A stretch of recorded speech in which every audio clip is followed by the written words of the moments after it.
Marcos 3, 1 al 6 dice así la palabra de Dios. Otra vez entró Jesús en la sinagoga y había allí un hombre que tenía seca una mano y le acechaban para ver si en el día de reposo le sanaría, a fin de poder acusarle.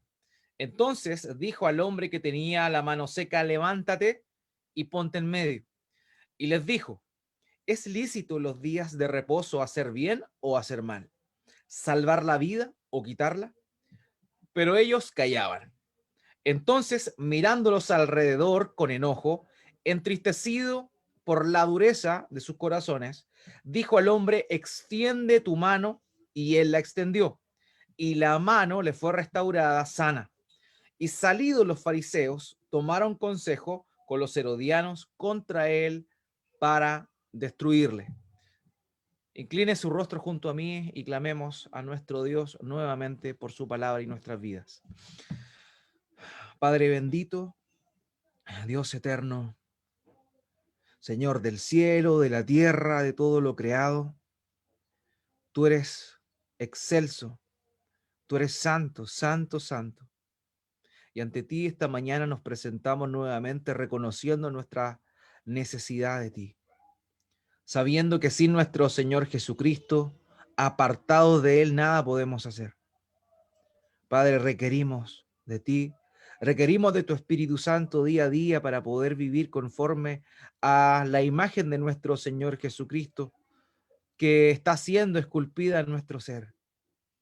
Padre, solos no podemos. Padre, somos pecadores, somos faltos y no podemos negar esa realidad de nuestras vidas. Por ese motivo, mi Dios, te ruego esta mañana, junto a mis hermanos, que dirijan nuestros corazones, que dirijan nuestras vidas hacia tu palabra y que podamos recibirla con humildad de corazón, que podamos oírla, que podamos meditar en ella y que podamos ser confrontados por tu Espíritu Santo, mi Dios, para analizar nuestros corazones, para revisar si hay algo en nuestro ser que no corresponda, toda inmundicia, que podamos despojarnos de toda inmundicia, despojarnos del viejo hombre y revestirnos del nuevo, conforme a tu palabra de verdad. Padre, guía mi vida como pastor para predicar tu palabra con solicitud, para hacerlo con claridad y también para hablar lo que tú dices y callar lo que tú no dices.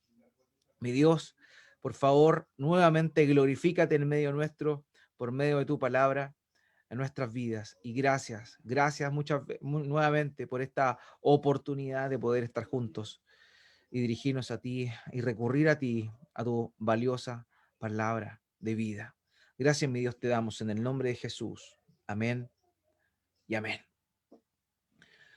Muy bien, hermanos, la semana pasada comenzamos a analizar las últimas controversias del Señor descritas que están de manera consecutiva en el Evangelio según Marcos. Eso fue lo que estuvimos nosotros analizando. Ahora, estas controversias son muy importantes para el ministerio del Señor eh, por una razón muy sencilla. Esto ocurrió aparentemente al comienzo de su ministerio público, ¿cierto? De acuerdo a la cronología de los evangelios, esto sucedió relativamente temprano dentro del ministerio de nuestro Señor. Sin embargo, ya esa confrontación que comenzó a tener con los religiosos de la época le generó que desde el comienzo hubiese resistencia, la cual comenzó primeramente en la área religiosa, pero que finalmente repercutió en la población. Al principio vemos un fervor por seguir a Jesucristo, multitudes le acompañaban, le seguían, pero en medida que su ministerio iba entrando ya casi al finalizar, vemos que la popularidad de nuestro Señor Jesucristo decrece. Sin embargo, en esta época que estamos analizando, en el comienzo del Evangelio según Marcos, nosotros estamos viendo el comienzo de esta resistencia ante la figura del Señor. Estos hombres religiosos lo que querían era contradecirle en todo. Esto que hemos visto durante estas semanas fue lo que gatilló el puntapié inicial a su obra redentora en la cruz del Calvario. O sea, eso es lo que estamos viendo. Eso es lo que estamos viendo acá. La semana pasada hablamos, ¿cierto?, de cómo estos hombres religiosos, fariseos, cuestionaron a los discípulos porque según la interpretación que ellos tenían del acto de los discípulos, estaban cosechando y trillando en el día del Señor, cosa que estaba, según lo que ellos entendieron, según lo que ellos añadieron a la ley, fuera del mandamiento de Dios. Entonces, esto es tremendo porque esto nos muestra la concepción religiosa y el interés que muchas personas tienen por concebir que su concepción religiosa es mucho más importante que Dios.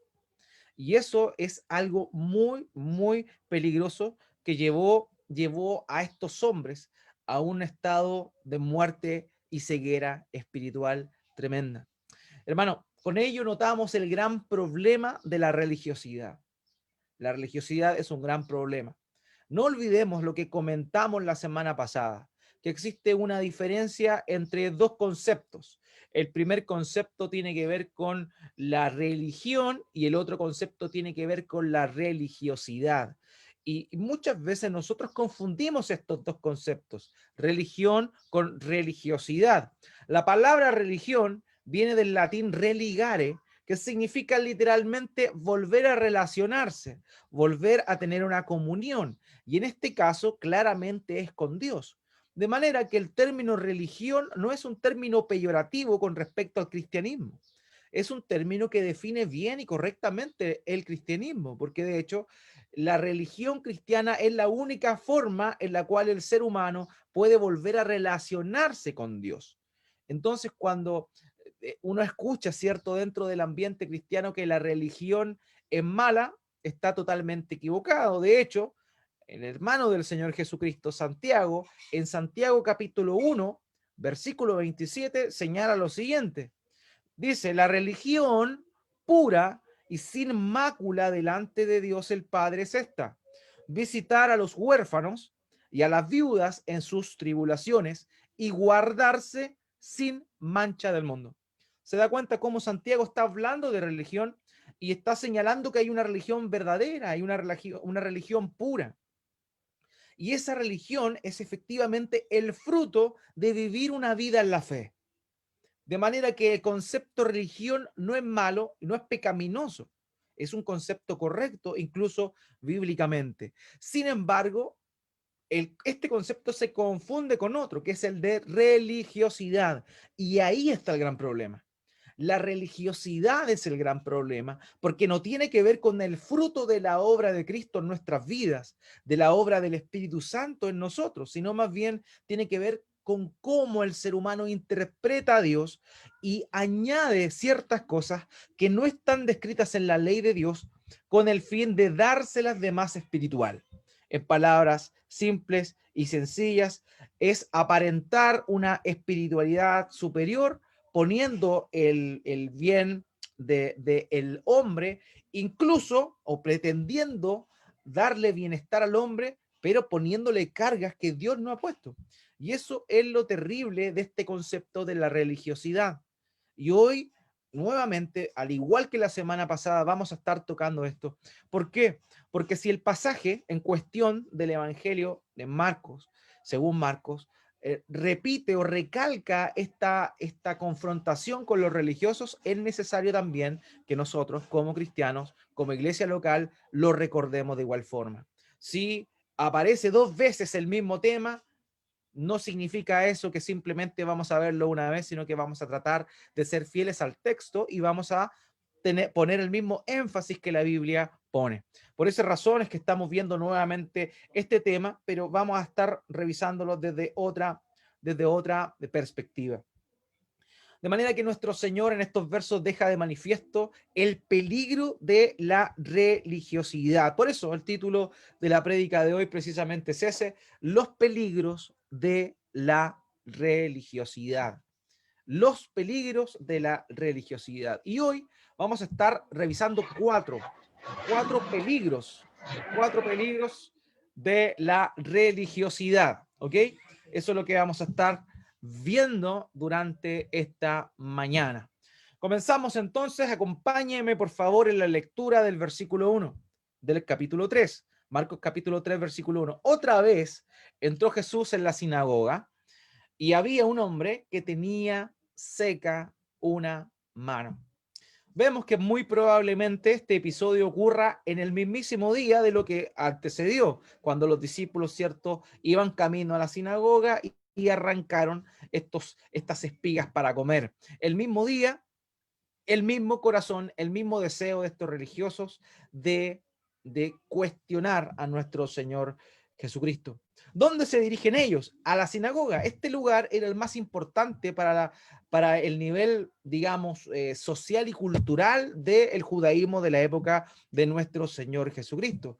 Las sinagogas eran el epicentro donde luego de que los israelitas, particularmente los judíos, fueron deportados luego del ataque de Nabucodonosor en el año 520 aproximadamente, antes de Cristo. Luego de eso ellos perdieron el templo porque el templo fue destruido por los babilonios.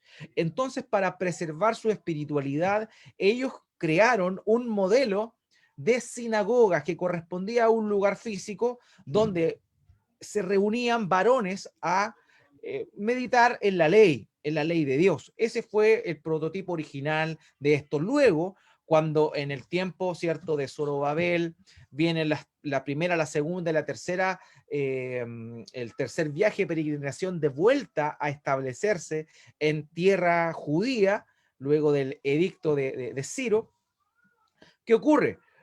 Pasa que estos hombres continuaron con esta cultura de tener una sinagoga, de manera que se reconstruyó el templo, en el templo se oficiaban todos los sacrificios, todas las ofrendas y las peregrinaciones.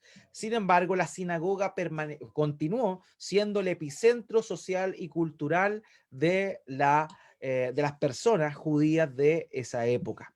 Entonces ellos se dirigían ahí y en ese lugar comúnmente y particularmente el día de reposo, el día sábado, se reunían los escribas, los maestros de la ley a enseñar, a enseñar.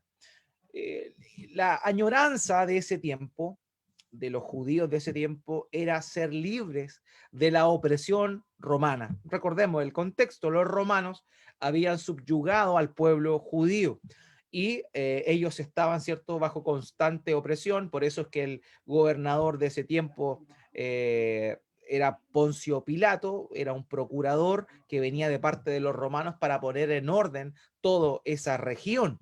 Entonces, ellos estaban bajo la opresión, bajo la esclavitud de alguna manera u otra del Imperio Romano.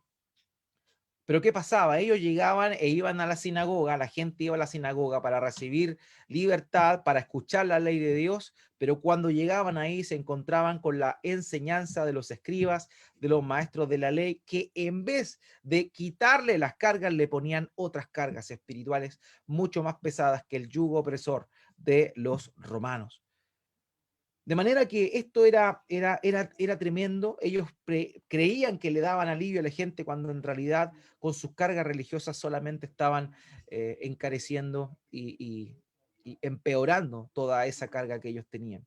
Ahora, en ese lugar, dice el texto que acabamos de leer, se encontraba un hombre con una mano seca. ¿Qué significa esto? ¿Cuál era esta enfermedad? ¿Cierto? La Reina Valera, ustedes lo saben, fue escrita con un lenguaje muy antiguo, de manera que de pronto es muy difícil poder corroborar a qué se refiere realmente.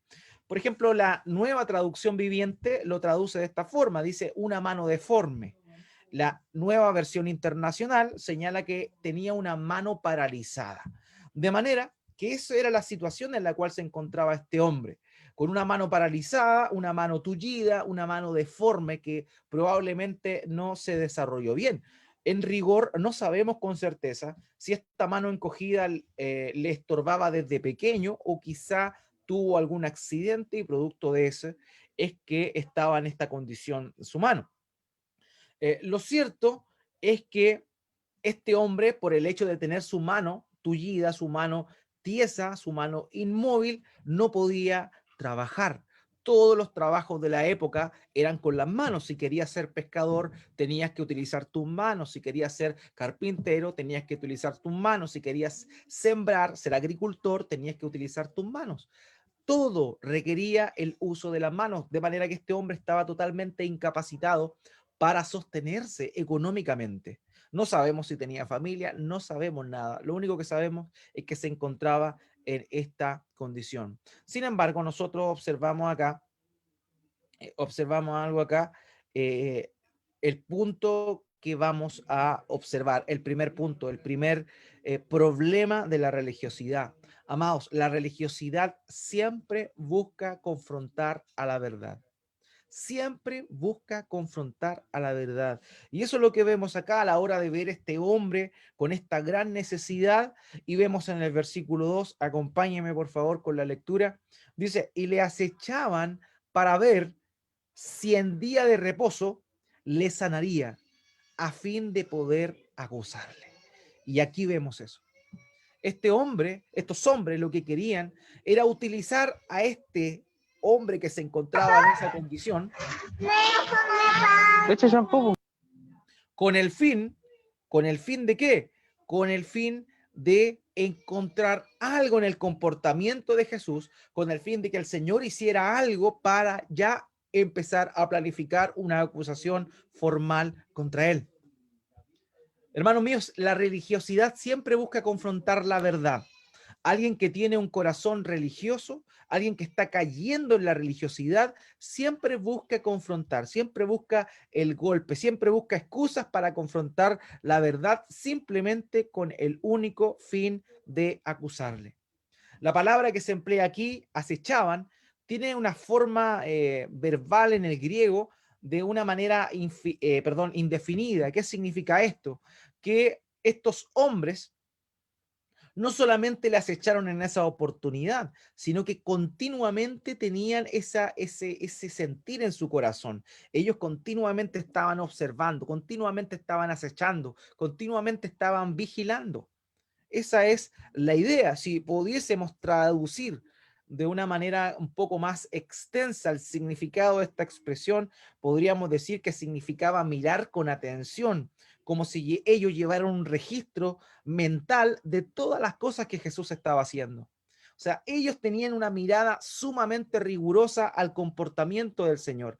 Ellos querían buscarle, ellos querían confrontarlo y de alguna manera acallarlo, pero evidentemente nunca pudieron cumplir con su cometido. Hermano, cuando tú estás viviendo en la verdad, la mirada religiosa te va a querer atrapar, te va a querer atrapar. Y eso pasa en muchas áreas.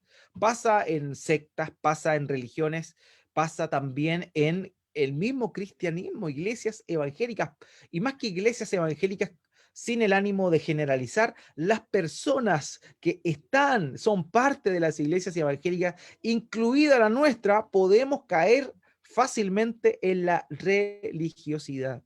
Por eso es algo que tenemos que tener mucho cuidado, debemos tener cuidado, porque podemos caer en eso. Tener un ojo crítico, un ojo que está siempre ocupado en mirar lo que hace el otro con el fin de sentirse superior.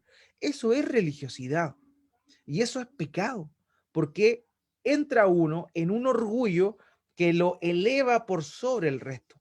De manera que no es algo exclusivo de los fariseos de esa época, de los escribas de esa época, sino que es algo que siempre está latente en el corazón del hombre. Debemos tener mucho cuidado con la religiosidad. Primeramente, de caer nosotros en la religiosidad, pero también debemos saber que si estamos en la verdad y estamos obrando conforme a la palabra de Dios, siempre van a haber ojos religiosos mirándonos. Siempre. Lo vemos en el caso de Daniel, por ejemplo, Daniel capítulo 6, versículo 4, estos otros hombres que compartían el mismo puesto que él en la corte del rey, lo único que ellos querían era poder culpar a Daniel y buscaban cosas para poder hacerle, pero revisando la gestión que él realizaba, revisando todo su trabajo, no encontraron nada que pudiesen, con lo cual pudiesen acusarle. Entonces, ¿qué hicieron? Lo que hicieron fue atacar la forma de su religiosidad, ¿cierto? Intentar cuestionar la forma de fe o la vida de fe que él llevaba. Esa es la idea. Y eso es lo que nosotros podemos contemplar en esta actitud que tuvieron estos hombres con Daniel. Lo mismo nos va a pasar a nosotros, amados. Debemos primeramente tener mucho cuidado en caer en la religiosidad y observar juiciosamente al resto para ver si cumplen o no con lo que yo hago. Ese es el primer riesgo. Pero el segundo riesgo es en el cual nosotros nos encontramos siendo objetos del juicio de otras personas. O sea, debemos tener cuidado de caer, pero también debemos saber que va a haber un ojo crítico, una mirada religiosa siempre dispuesta a cuestionar nuestra religiosidad. Que, valga la redundancia, está mal nuestra religión o nuestra manera de fe, nuestra vida de fe. Eso es lo que va a ocurrir. La religiosidad coarta la religión o cuestiona la religión verdadera, sin mácula, como lo menciona Santiago, de un creyente genuino y verdadero. Entonces debemos tener también cuidado con eso. Que el pastor predica con corbata, que el pastor predica sin corbata, que el pastor usa barba, que el pastor no usa barba. Yo recuerdo hace un tiempo atrás haber visto un video de un obispo pentecostal donde decía que un hombre no podía usar barba, por ejemplo.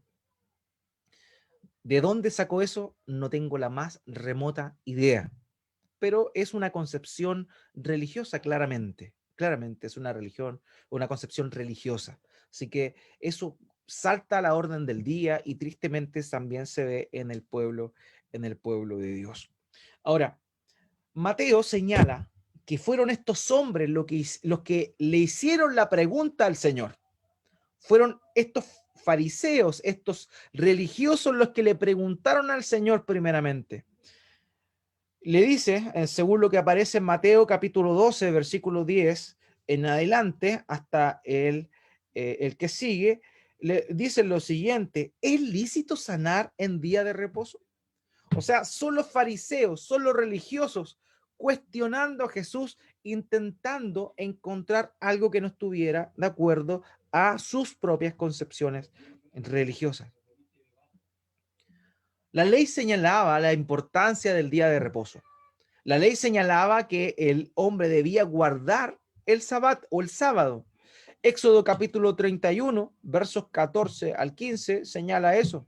Dice: así que guardaréis el día de reposo, porque santo es a vosotros.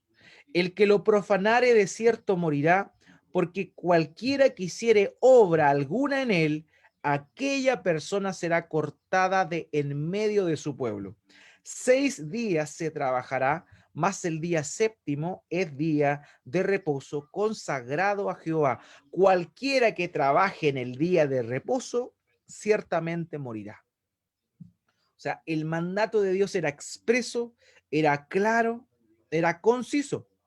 Sin embargo, estos hombres se hicieron añadidos y, como les comenté la semana pasada, por ejemplo, una persona no podía caminar más de 1999 pasos durante el día de reposo. Y eso no estaba en este mandato que acabamos de leer.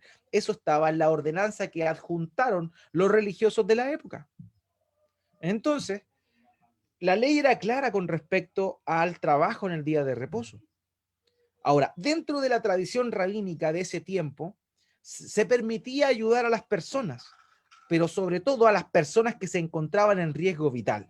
Por ejemplo, si una persona sufría un accidente, la tradición rabínica permitía que alguien le ayudara. Ellos lo consideraban trabajo también, el hecho de que alguien ayudara a otra persona a no morir el día de reposo.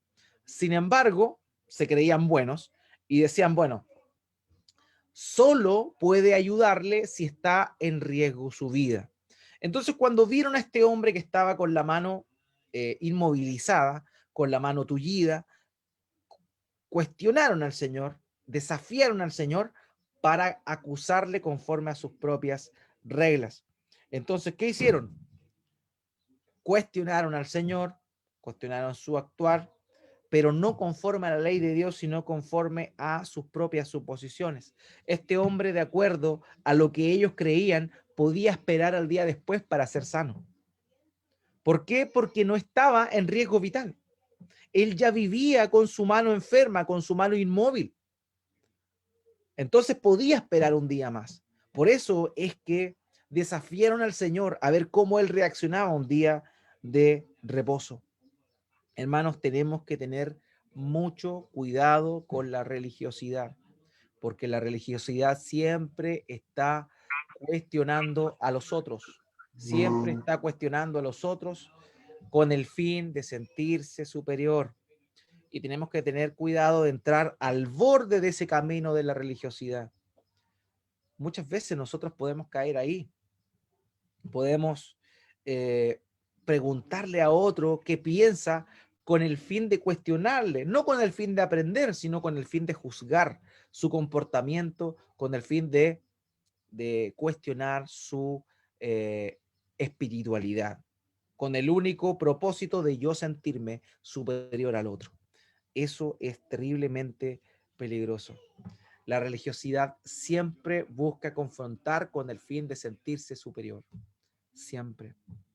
Por ejemplo, los testigos de Jehová. Los testigos de Jehová se sienten más puros porque no se hacen transfusiones de sangre, porque según ellos están respetando el mandamiento de que la sangre es vida y que ellos no tienen que dar vida, porque la sangre es vida. Entonces ellos interpretan eso como que no deben dar sangre porque ellos no pueden dar vida sino solo Dios, por ejemplo. Y ellos se sienten muy puros, se sienten muy cercanos a la Biblia por hacer eso. Otra cosa también que hacen es que no hacen el servicio militar, porque ellos dicen, nosotros somos una nación, la nación de Dios, no pertenecemos a ninguna otra nación. Entonces ellos no hacen el servicio militar, no se presentan simplemente a hacer el servicio militar. ¿Por qué? Porque son testigos de Jehová y ellos son de una nación celestial, pero no de una nación terrenal. Otro extremo, y se sienten superiores por eso. Otra cosa que no hacen los testigos de Jehová y es motivo de jactancia es que no celebran los cumpleaños, por ejemplo. Ellos dicen, bueno, el único cumpleaños que aparece ahí en la escritura es el cumpleaños de Herodes, en el cual se decapitó a Juan el Bautista, de manera que los cumpleaños son malos. Ese es su argumento. Y se sienten muy espirituales porque no celebran cumpleaños. También en el caso del adventismo del séptimo día, por ejemplo, ellos se sienten súper espirituales porque respetan el sábado como el día consagrado por Dios.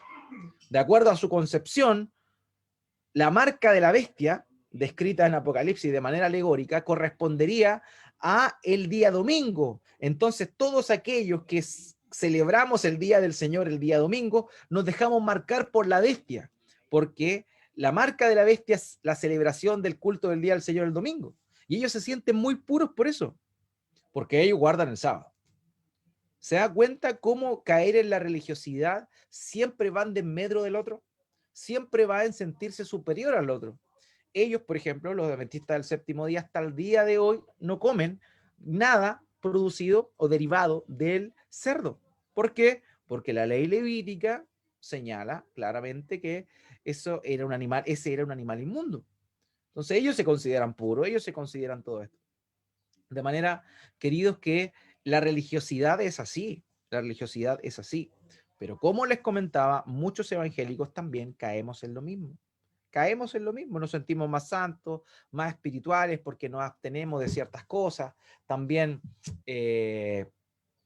cuestionamos a los demás si no piensan como nosotros pensamos y sobre todo de acuerdo a cómo nosotros hemos llegado a algunas conclusiones.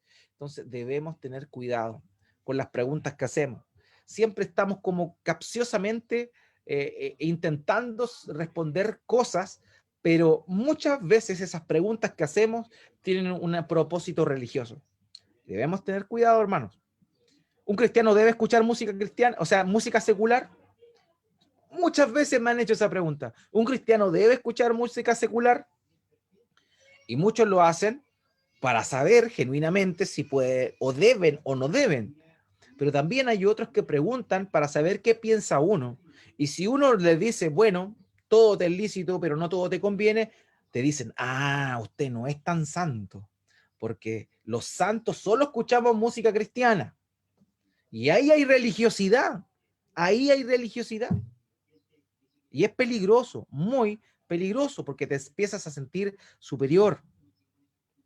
Otra pregunta que me han hecho, incluso hasta que yo he incurrido en esa misma, en el pasado, en esa misma problemática, teniendo y tomándolo desde una perspectiva religiosa. Me han preguntado, ¿los cristianos deben celebrar Navidad? Pero si la Navidad es una fiesta pagana, la Saturnalia, el nacimiento del dios Sol, Jesús no nació el 25 de diciembre, los cristianos no deben celebrar Navidad. ¿Qué tiene? Yo antes pensaba así también. Pensaba de una manera religiosa, creyéndome más espiritual, porque tenía una concepción tal vez de Navidad más informada. Pero si eso genera un orgullo en tu corazón, tú estás siendo un religioso. Y los religiosos se oponen a la verdad. Cuando tú estableces tus propios estándares, tú apabullas el estándar real de Dios, minimizas el estándar real de Dios. Y como el mismo Señor Jesucristo le dijo a los fariseos, les dijo, ustedes cuelan el mosquito, pero se tragan el camello. ¿Sabe lo que significaba eso? Ellos tomaban el vino con los dientes cerrados, así. ¿Con qué fin? Con el fin de que ningún mosquito inmundo entrara en su cuerpo para no contaminarse. Eso es lo que hacían. Y el Señor está diciendo, ustedes toman el vino así, filtran el mosquito, pero se tragan el camello. ¿Por qué? Porque prefieren ustedes ponerle un nivel superlativo a sus propios mandamientos y dejar pasar los mandamientos de Dios. O sea, ustedes desobedecen a Dios, pero cumplen sus propios mandamientos instaurados. Debemos tener mucho cuidado, amados míos. La religiosidad busca confrontar la verdad con el fin de sentirse superior. Otro punto importante, el segundo problema de la religiosidad es que la religiosidad, queridos, no busca agradar a Dios. No busca agradar a Dios. Muchos pretenden eso, muchos creen que se abstienen de ciertas cosas con el fin de agradar a Dios, pero eso no es así. La religiosidad no busca agradar a Dios, sino que busca sentirse uno conforme a el tipo de religiosidad que está llevando. O sea, no importa al final y al cabo lo que Dios quiere, importa lo que yo creo. Y como importa lo que yo creo, mi estándar es el estándar de Dios. Y yo igualo mi estándar al estándar de Dios. La religiosidad no busca agradar a Dios, busca agradarse a sí mismo.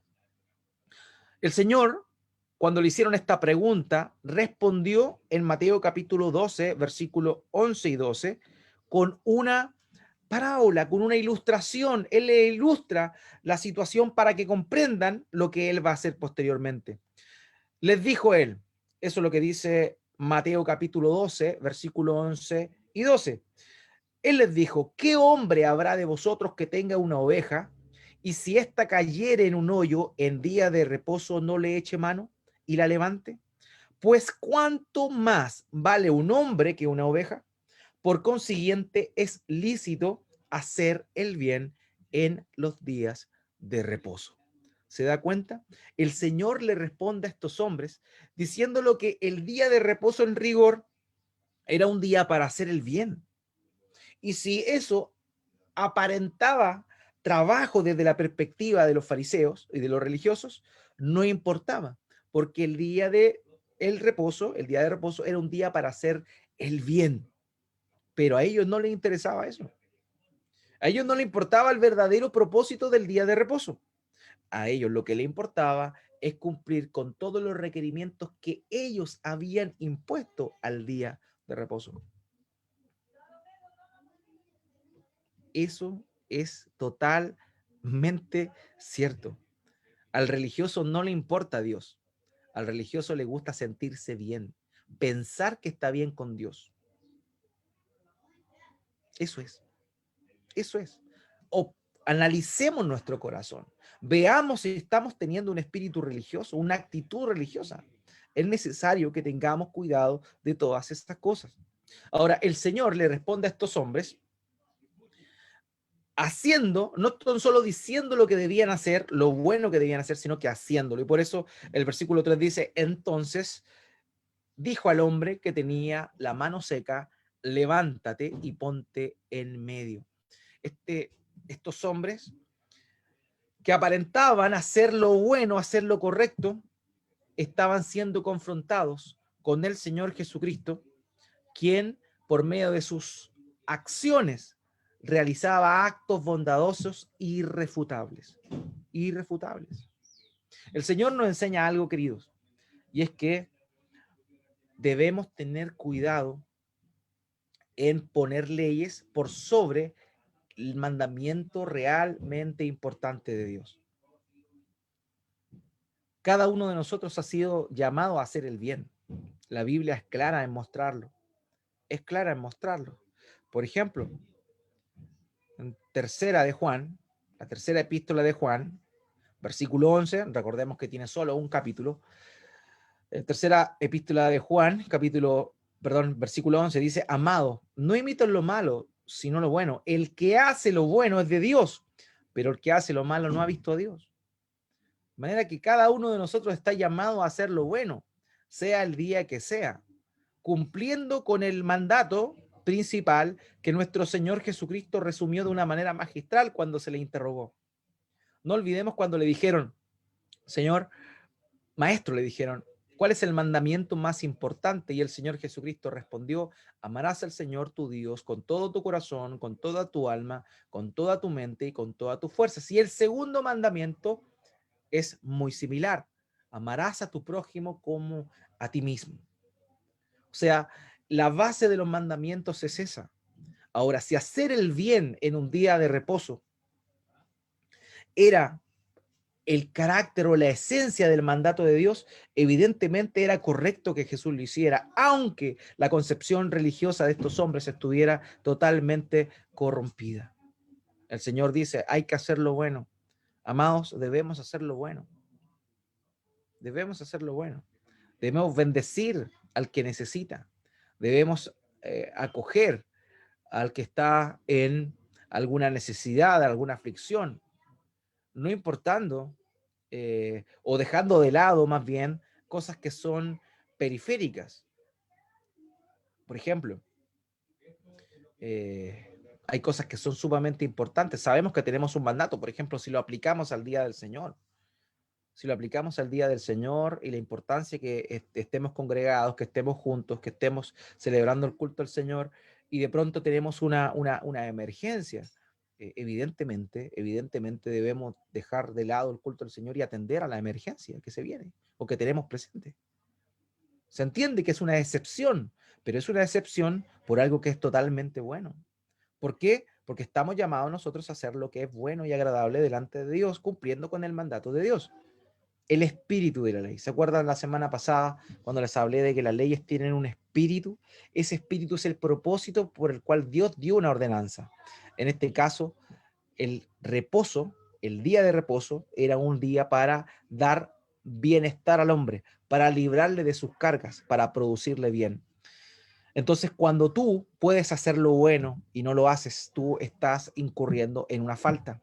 Eso es lo que dice Santiago, el hermano de nuestro Señor Jesucristo, en Santiago capítulo 4, verso 17. Él dice lo siguiente, y al que sabe hacer lo bueno y no lo hace, le es pecado. O sea, no era pecado que nuestro Señor Jesucristo sanara a este hombre con la mano inmóvil un día de reposo. El pecado era poder hacerlo y no haberlo hecho. Esa es la esencia. Esa es la esencia. Nunca olvidemos que quien puede hacer lo bueno y no lo hace, está realmente pecando. ¿Y cuál es la respuesta de estos hombres? Orgullo. Se callaban. Eso es lo que decía el texto. Versículo 4. Y les dijo, ¿es lícito en los días de reposo hacer el bien o hacer el mal? ¿Salvar la vida o quitarla? Pero ellos callaban. Callaban.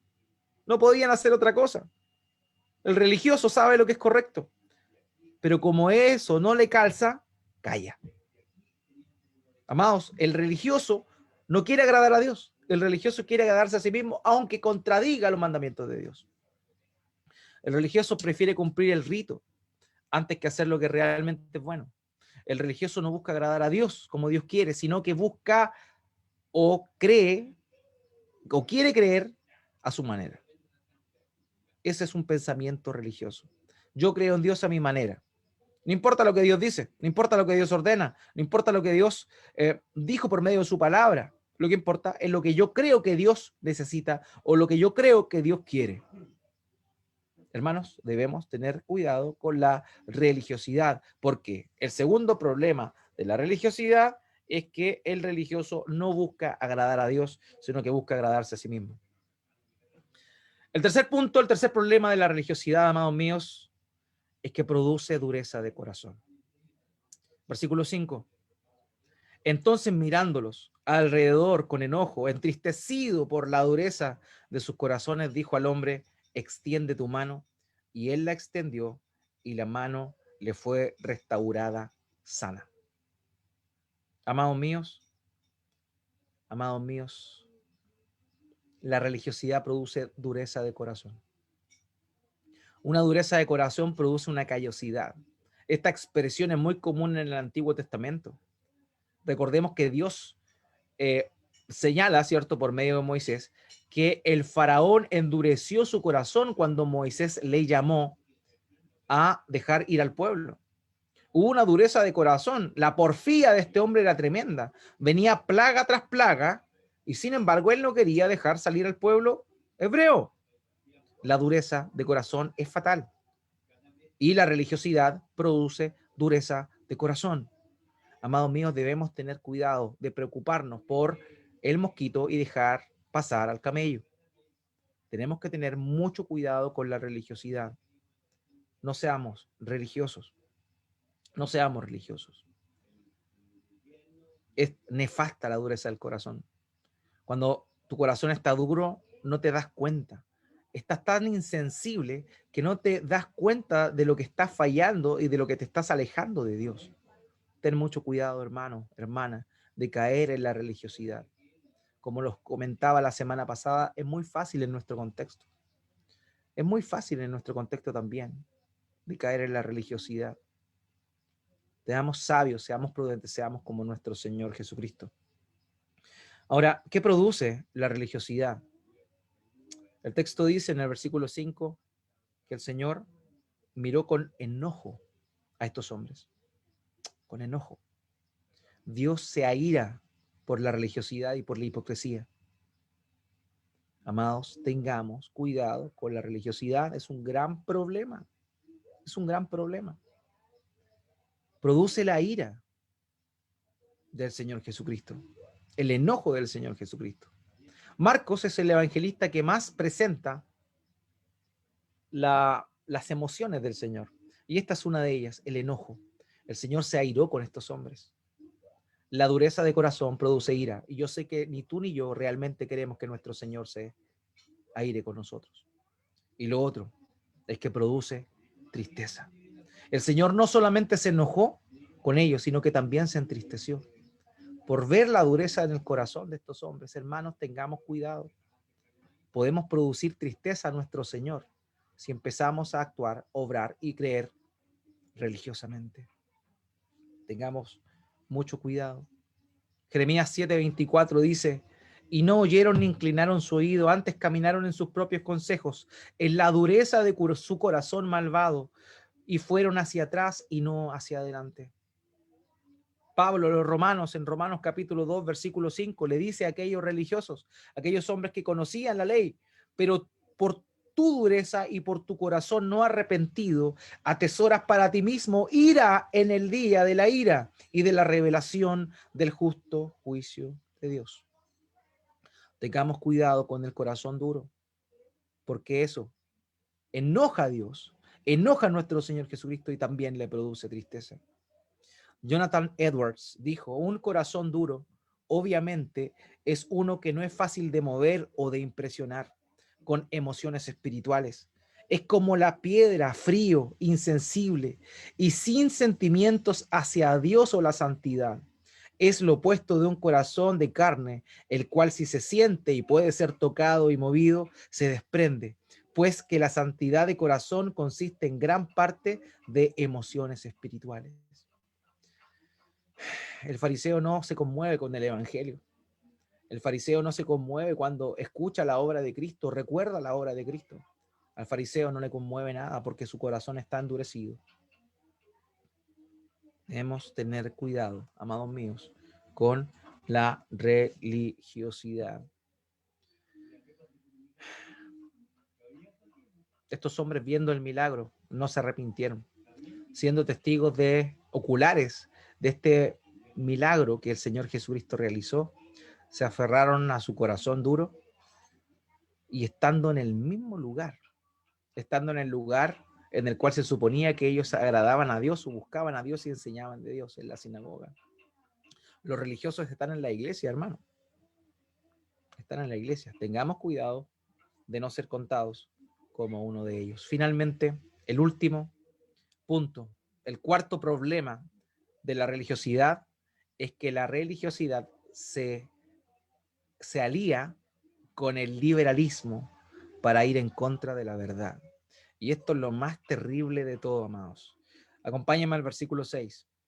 La religiosidad se alía con el liberalismo para ir en contra de la verdad. Versículo 6.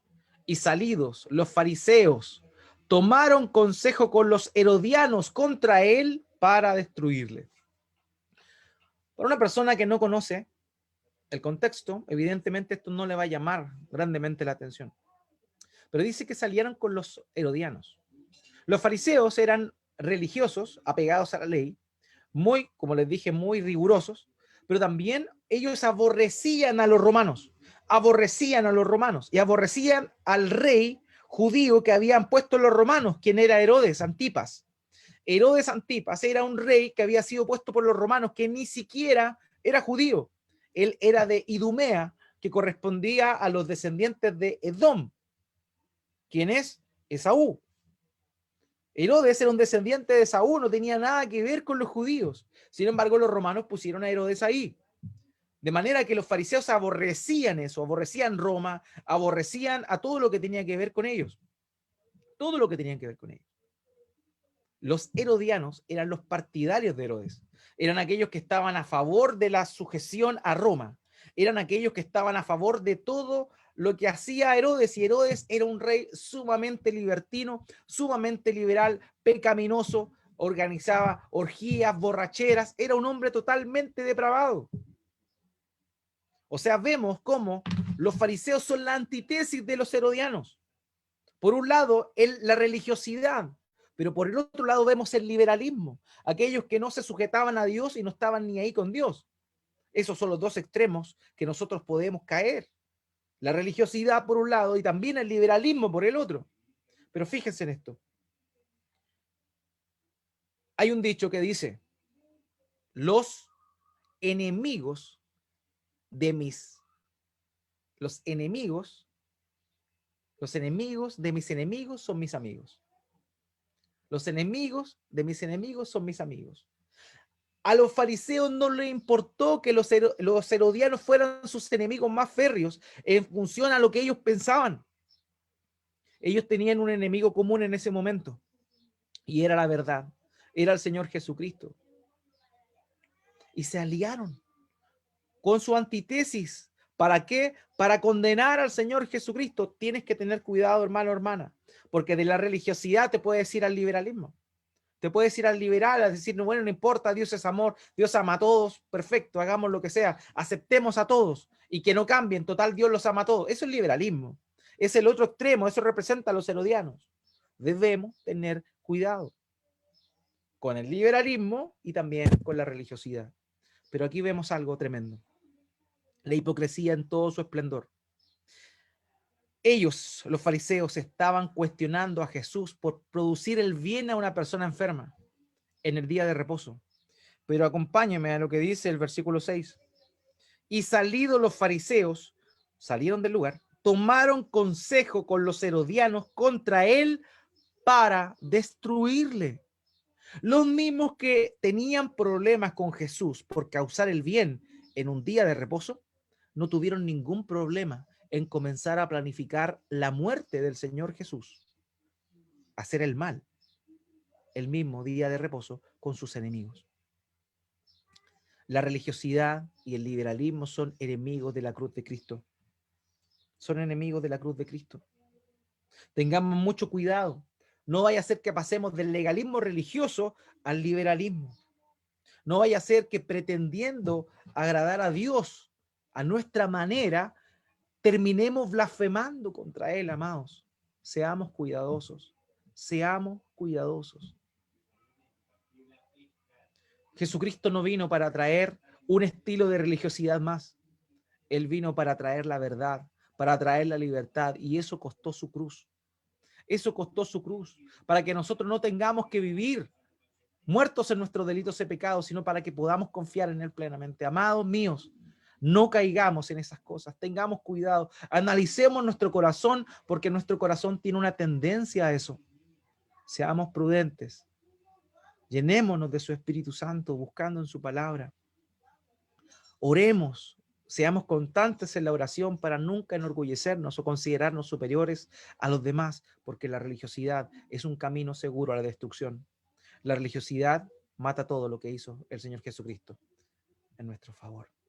Amados, no tomemos en vano la cruz de Cristo, bajando el estándar maravilloso de su amor y de su sacrificio por un miserable concepto religioso que nosotros podamos concebir.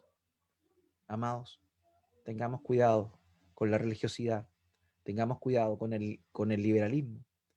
Amados, amemos a nuestro Señor Jesucristo, hagamos el bien, glorifiquemos su santo nombre y no despreciemos la cruz de nuestro Señor, quien se entregó por nosotros a morir a nuestro favor para pagar por la culpa de nuestros pecados. Oremos al Señor.